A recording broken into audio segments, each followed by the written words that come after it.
Hello and welcome to game changers. मेरा नाम है आकाश और अब बात करेंगे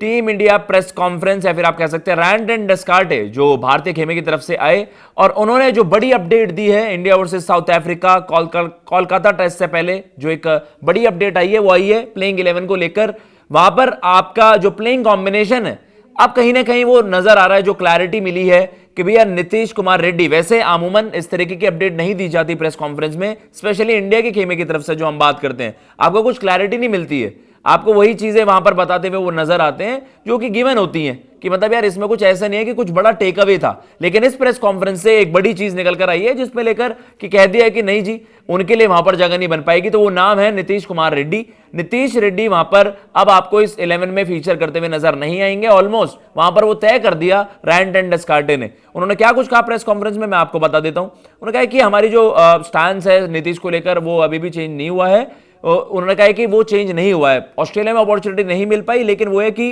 एज ऑफ नाउ जो चैलेंज यहां पर है, मतलब वो साउथ अफ्रीका को वेस्ट इंडीज से एक बड़ा चैलेंज मान रहे हैं और जो कि होना भी चाहिए, तो उसके लिए आपको ये है कि आपको बिल्कुल अपनी पैक्ड यूनिट खिलानी पड़ेगी। आप एक भी डब्ल्यूटीसी का जो मैच है वो वहां पर नहीं गंवाना चाहेंगे and that is the reason why वहां पर आपको एक जो सीम बॉलिंग ऑप्शन है वो आपको जनरली आपको ओवरसीज कंडीशंस में जरूर चाहिए होता है, लेकिन यहां पर आपको कोई ऐसा बैकअप नहीं चाहिए। यहां पर आपके लिए स्पिनर ही वहां पर काम कर देंगे। तो उन्होंने कहा कि I think hill miss out, तो उन्होंने कहा कि मुझे ऐसा लगता है कि वो प्लेइंग 11 में नहीं फीचर कर रहे होंगे इस हफ्ते, जो कि India versus South Africa Eden gardens में मुकाबला होने वाला है और बड़ा जबरदस्त एंटिसिपेशन है। एक बार एक प्रोबेबल 11 की भी चर्चा कर लेते हैं, कौन कौन से खिलाड़ी हमारे पास स्क्वाड में अवेलेबल हैं और कौन से खिलाड़ी इस गेम में वहां पर फीचर कर सकते हैं। ये एक लाइकली 11 जो हमारे सामने है, पहले आप स्क्वाड भी देख सकते हैं कि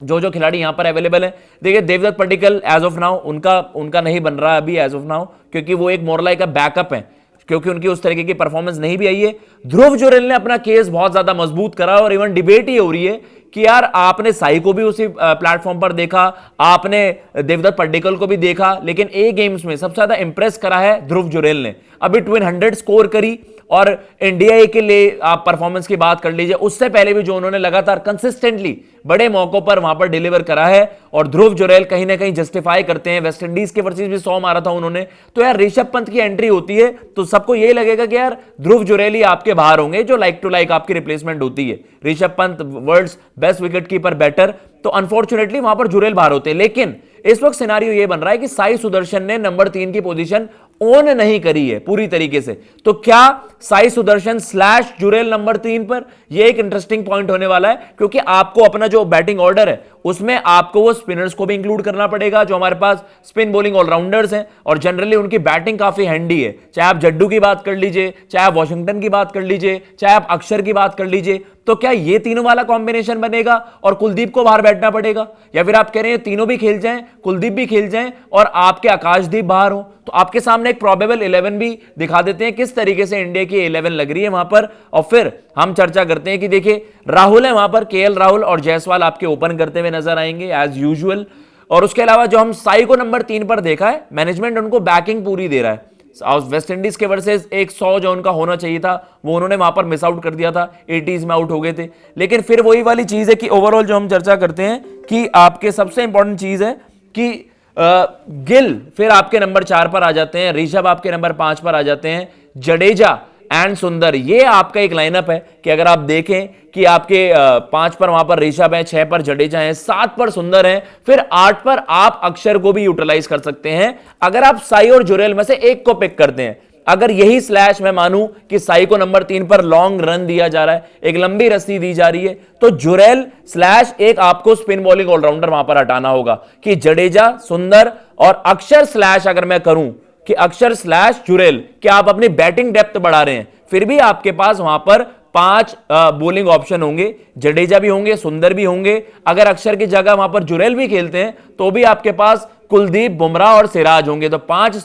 3 स्पिनर्स वहां पर और 2 सीमर्स। अगर ऐसा होता है तो वहां पर इस तरीके से भी इंडिया जा सकता है। लेकिन अक्षर विद द बैट काफी सॉलिड है, मुझे लगता है कि यार उनका ऐसे रेड बॉल करियर खत्म हो जाएगा। उन्होंने कुछ ज्यादा खराब नहीं करा, स्पेशली ओवरसीज कंडीशन में तो वो खेलते नहीं है, और अब अगर वो घर पे भी बैठने लग गए बाहर, तो फिर तो उनके रेड बॉल क्रिकेट पर सवाल ही उठ जाएगा, अक्षर का करियर पर ही सवाल उठ जाएगा। अगर वहां पर आप अक्षर को ही बाहर करते हैं, जुरेल खेलते हैं, और इवन कुलदीप, यार अगर कुलदीप यादव इस टीम में फीचर नहीं होते हैं तो वो एक मतलब वो इंडिया के लिए गलत है। मतलब आप कह सकते हैं कि रादर देन कि उनके साथ ज्यादा गलत हो रहा है, इन जनरल वो मतलब कह सकते हैं इंडिया का लॉस है कि अगर अब कुलदीप जैसा स्पिनर को हम उनको स्लॉट इन नहीं कर पा रहे हैं प्लेइंग 11 में, तो अगर कुलदीप की जगह 3 सीमर अटैक, ये भी देखना होगा क्योंकि जो सरफेस है ईडन गार्डन्स का, वहां पर आप डोमेस्टिक में भी देख लीजिए जो बंगाल का यूनिट भी खेलता है,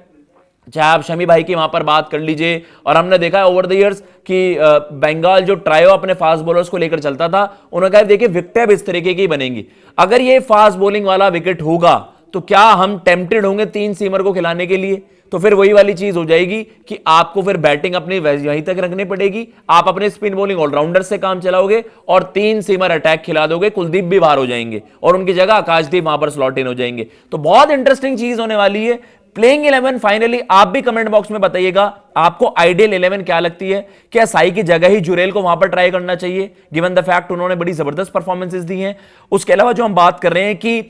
या फिर आप करेंगे कि अक्षर स्लैश जुरेल, या फिर आप चाहेंगे कि यार आप अपनी बैटिंग डेप्थ भी बढ़ा रहे हैं प्लस आपके पास एक सीम बॉलिंग ऑप्शन भी होना चाहिए, तो आप अपने स्पिन बॉलिंग ऑलराउंडर्स को बैक कर रहे हैं कि आपके वहां पर वॉशिंगटन भी खेल जाएं, जड्डू भी खेल जाएं, अक्षर भी खेल जाएं, बैटिंग आपकी डेप्थ बढ़ गई और फिर आप 3 सीमर अटैक वहां पर जा रहे हैं। कमेंट बॉक्स में जरूर बताइएगा आपकी 11 वहां पर क्या होने वाली है। नीतीश कुमार रेड्डी तो भाई मुश्किल लग रहा है, उनका इस 11 में एज ऑफ नाउ जगह बनती हुई नजर नहीं आ रही है, और आपके वहां पर प्रेस कॉन्फ्रेंस में भी इस चीज को ऑलमोस्ट क्लियर कर दिया गया है कि is likely to miss out at the Kolkata test. तो फिलहाल इस वीडियो में इतना ही। अगर आपको ये वीडियो पसंद आई हो तो चैनल को जरूर सब्सक्राइब आप कर दीजिएगा, एंड डेफिनेटली जो हमने बात की कि जो आप सजेशंस रखेंगे उस पर भी हम अपने शो में वो सारी चीजें इंकॉर्पोरेट करेंगे और उस पर डिस्कशंस करेंगे। तो ज्यादा से ज्यादा सवाल भेजिएगा, हाइप भी कर सकते हैं आप, वीडियो को शेयर भी कर सकते हैं, वीडियो को लाइक करिए और ऐसे ही प्यार देते रहिए। जय हिंद, जय भारत।